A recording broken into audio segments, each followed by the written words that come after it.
नमस्कार बच्चों, आपका एक बार फिर से स्वागत है क्लास 6। ये है वीडियो माइक्रोसॉफ्ट एक्सेल मतलब इंट्रोडक्शन टू एक्सेल चैप्टर, जो चैप्टर 5 है उसका पार्ट 2 है। पार्ट 1 में हम लोगों ने थियोरेटिकल कॉन्सेप्ट्स को देखा था, रो एंड कॉलम के बारे में इंफॉर्मेशन जाना था, सेल क्या होता है ये हम लोगों ने जाना था।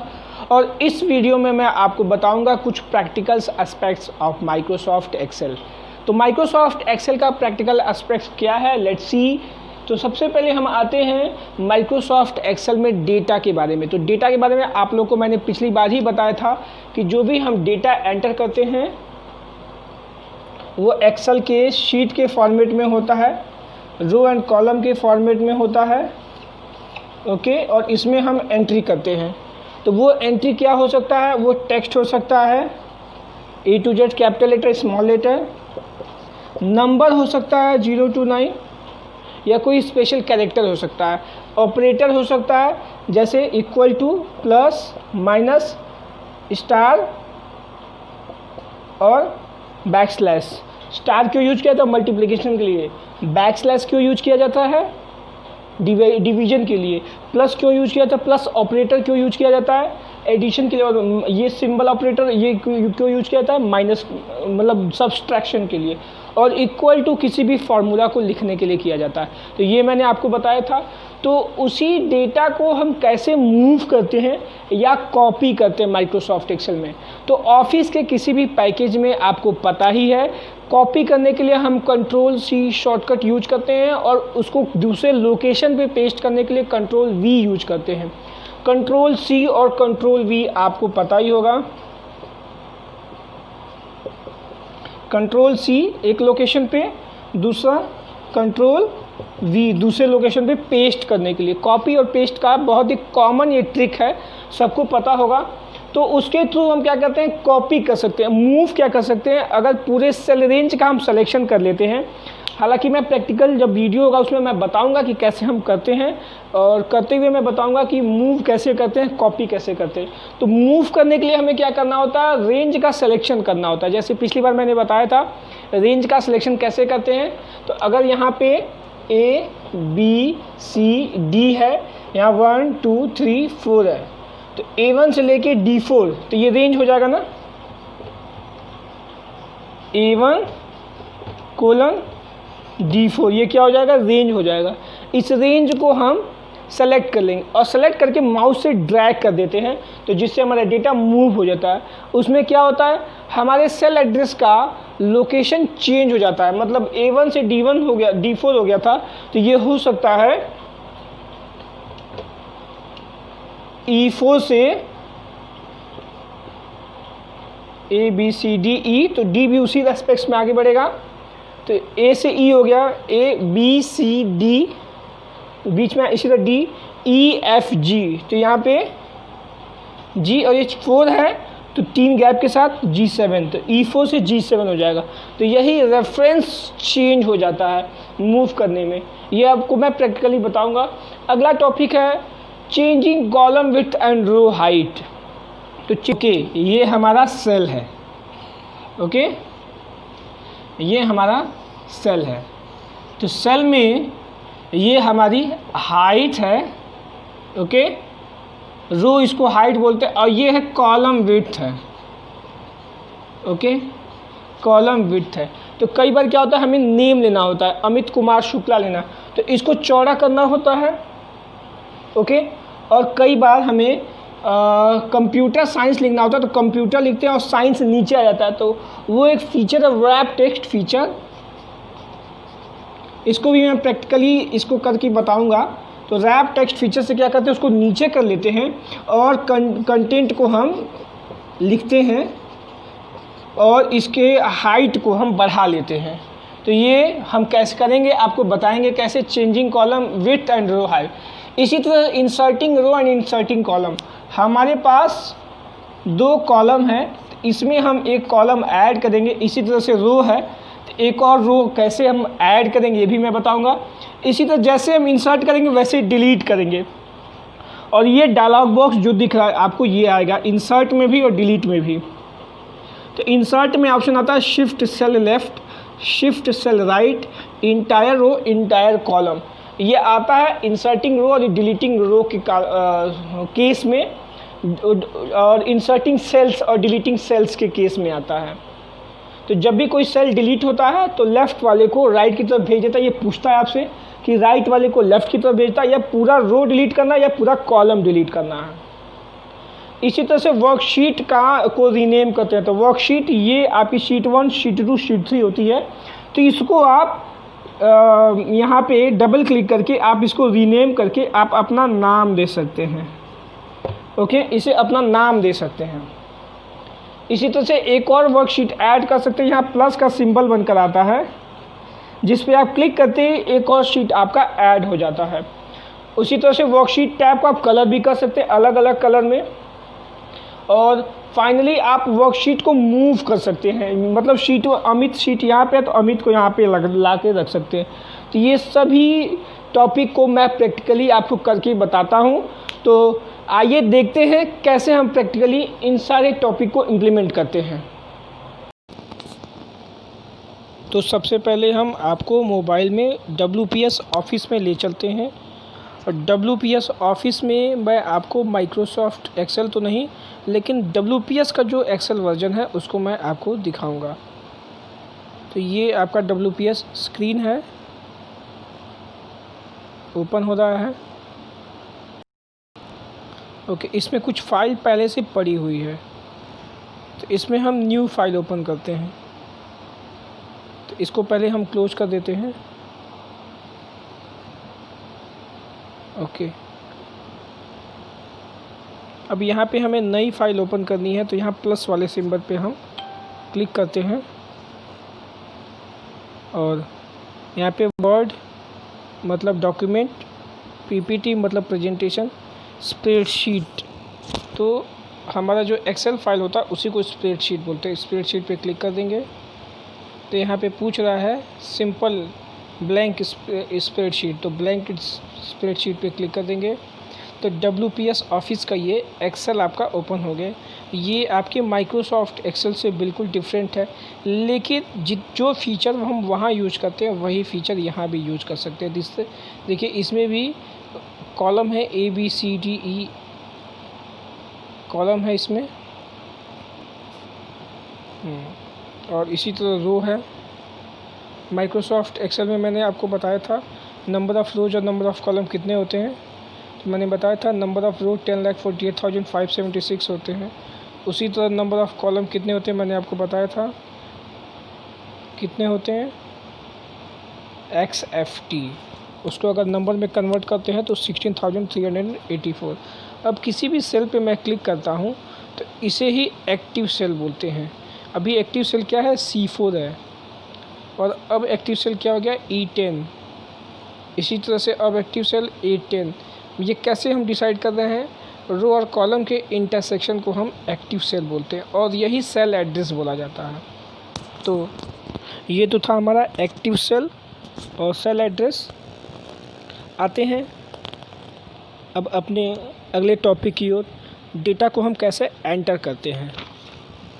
तो आइए एंटर करते हैं, कुछ डेटा एंट्री किया जाए। तो ए है, यहाँ पे हम रिजल्ट शीट बनाने की कोशिश करते हैं। यहाँ एडिट का ऑप्शन है। अब यहाँ पे हम लिखते हैं रिजल्ट शीट, टैब पे क्लिक कर दिया मैंने, तो रिजल्ट शीट यहाँ लिख के आ गया। अब यहाँ पे रिजल्ट शीट में कुछ और लिखना है, फिर वापस वहीं पे क्लिक करेंगे, UT1 marks 6A, capital letter में करना चाहें कैपिटल लेटर में कर लीजिए, 6A 2020। ओके, अब आपने सेल A1 में लिखा हुआ है, ये आपका सेल A1 में है, C1 में या E1 में नहीं है। यहाँ पे देखिए B1 मिस है, तो सबसे पहले ये बन के आ रहा है, इसका मतलब A के बाद सीधे C आ रहा है, इसका मतलब सेल B ओवरलैप हो गया है A और B। ओके, तो अभी आते हैं सेल A1 को मैंने चौड़ा कर लिया है। अब आते हैं सेकंड वाले पे, यहाँ लेते हैं सीरियल नंबर, यहाँ लेते हैं टैब यूज करते हैं, नेम, ओके, टैब यूज करते हैं। फिर क्लास, फिर टैब यूज करते हैं, सेक्शन, फिर इंग्लिश, मैथ्स,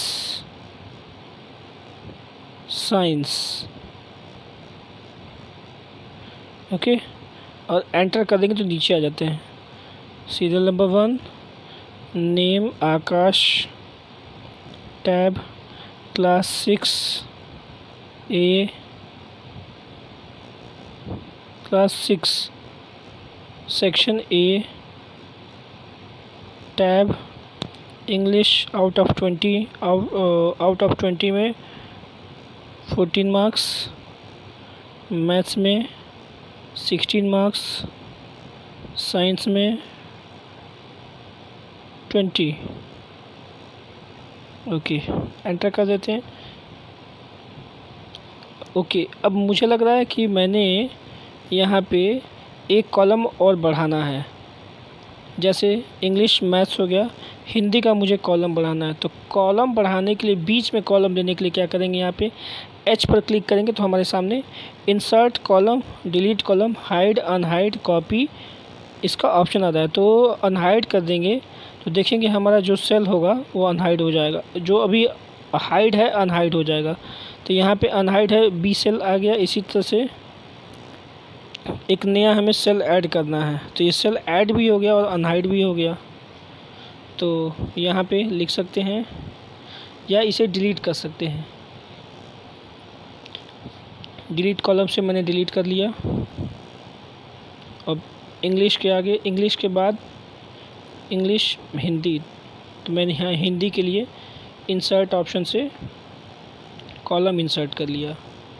अब यहाँ पे हिंदी की एंट्री कर सकते हैं, ओके।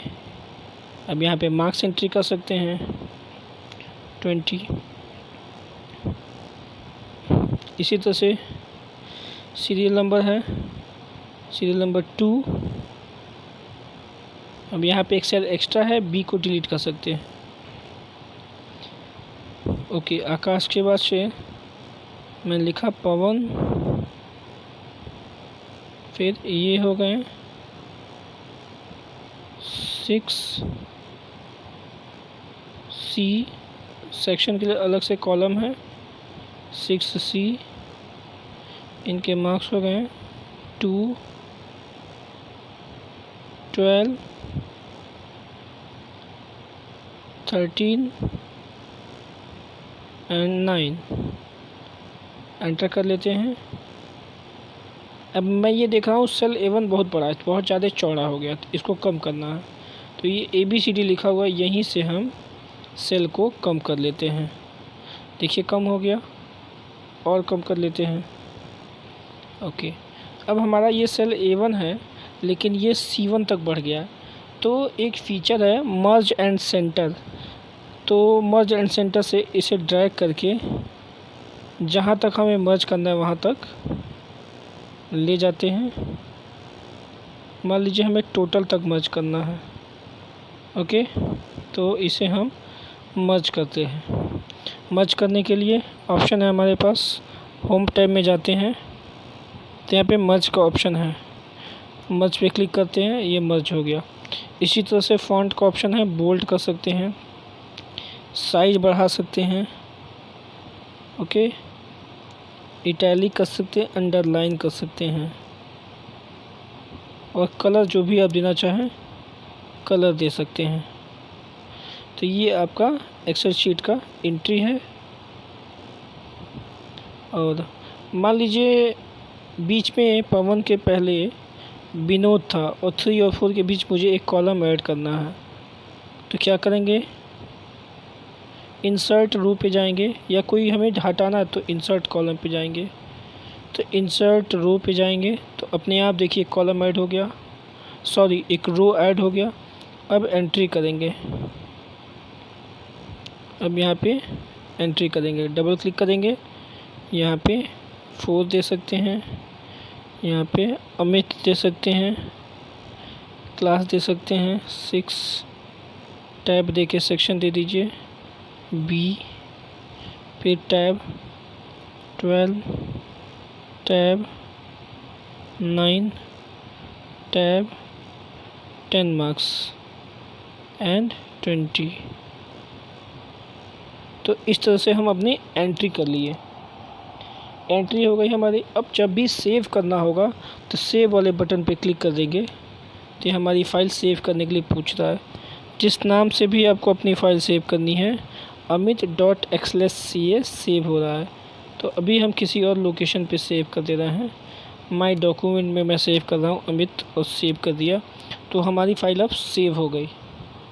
तो अब इस फ़ाइल को जब मैं बंद करके फिर से खोलूँगा तो मेरी फ़ाइल ऐसे ही ओपन होगी। अब कैसे हम सेल को सेलेक्ट करते हैं, सेल को सेलेक्ट कैसे करते हैं? अभी जो भी एक्टिव सेल है, एक से अधिक अगर हम एक्टिव सेल बना लेते हैं मतलब वो सेल का सिलेक्शन बोला जाता है।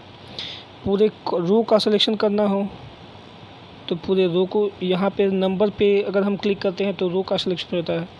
अगर कॉलम का सिलेक्शन करना हो तो ये ABCD लिखा हुआ है, मतलब कॉलम पे क्लिक करेंगे तो एक कॉलम का सिलेक्शन हो जाएगा।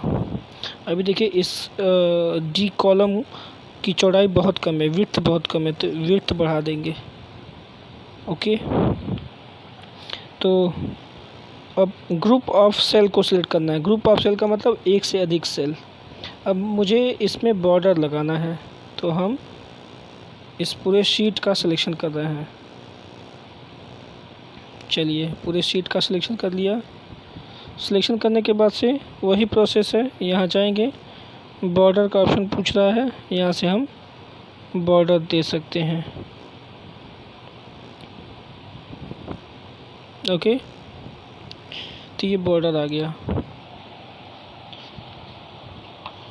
अब आते हैं अपने अगले फीचर की ओर, कैसे हम वर्कशीट में डेटा एडिट कर सकते हैं। पहले से हमने कोई एडिटिंग दे दी, अब यहाँ पे 6 मैंने दे दिया है। अब मुझे कैपिटल लेटर में करना है, तो कैसे करेंगे? फिर डबल क्लिक करेंगे वहाँ पे और यहाँ पे कैपिटल लेटर दे सकते हैं।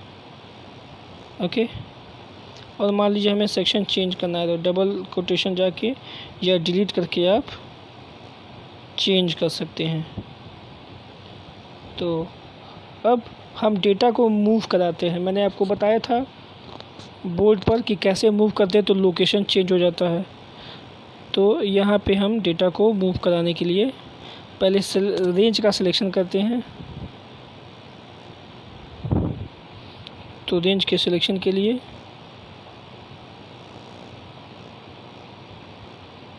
सिलेक्शन करते हैं, ये हो गया मेरा सिलेक्शन। अब सिलेक्शन के लिए इसको मूव कराने के लिए इसके मूवमेंट पर जाते हैं, देखते हैं ये फीचर है कि नहीं।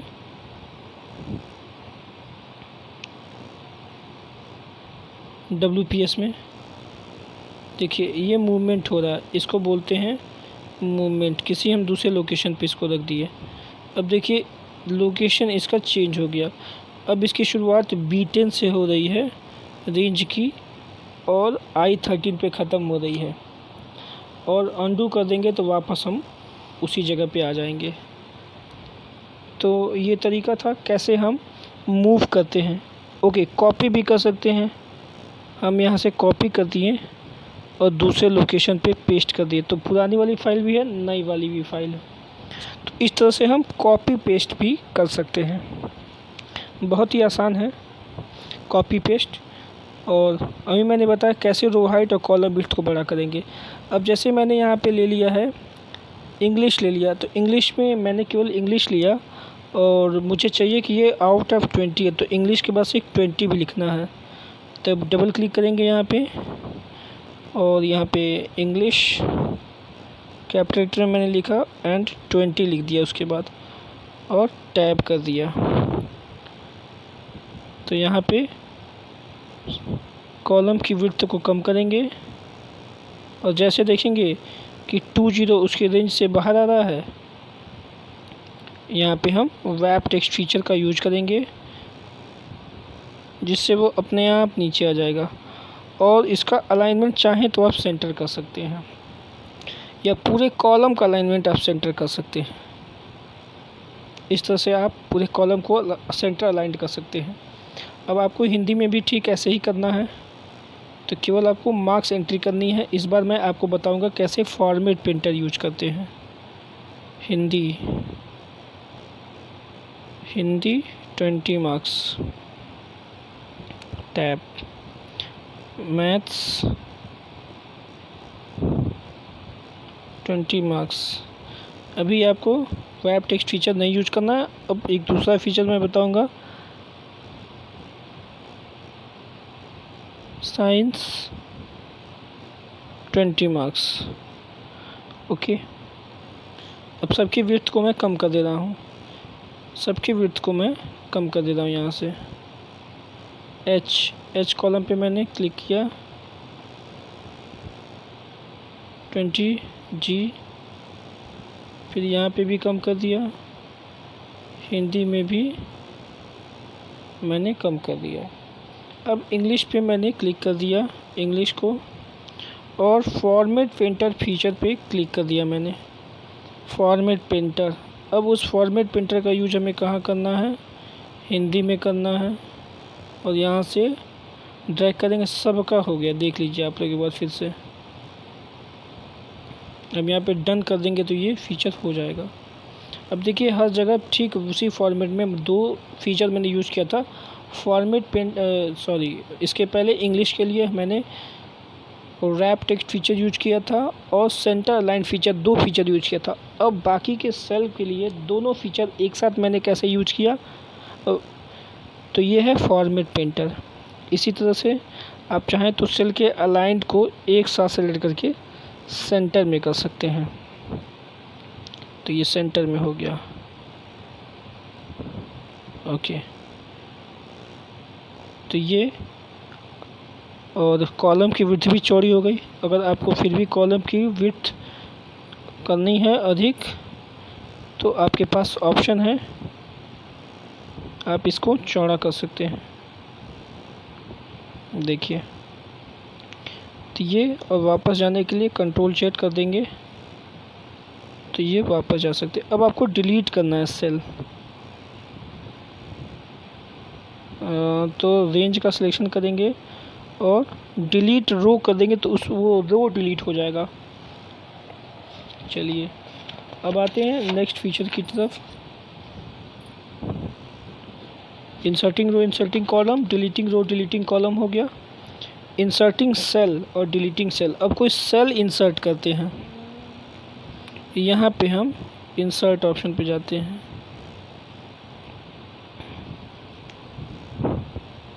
इंसर्ट सेल का ऑप्शन आ रहा है, तो तेरा शिफ्ट राइट, शिफ्ट डाउन, रो, कॉलम।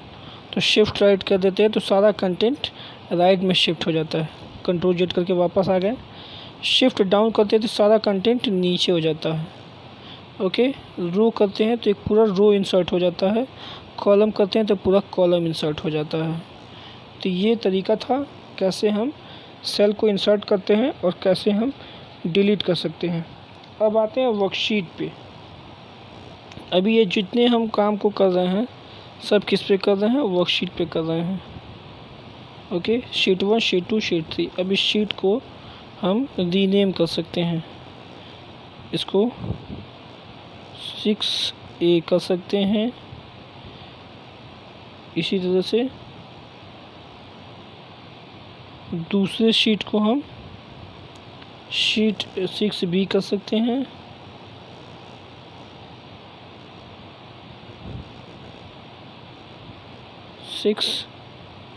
P, ओके, हो गया।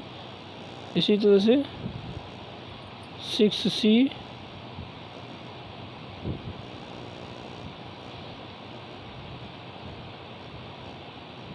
6C, okay.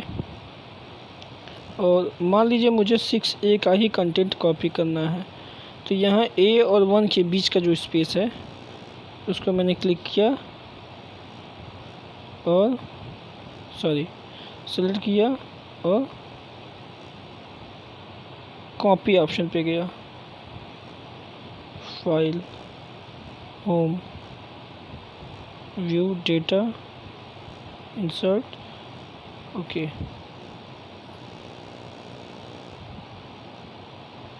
सेल रेंज का सिलेक्शन करते हैं। कॉपी के लिए क्या होगा, पहले सेल रेंज का सिलेक्शन करना होगा।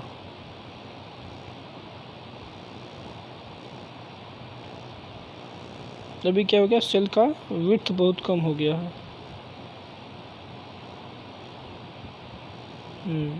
मैंने बढ़ा दिया सेल का विड्थ। यहाँ पे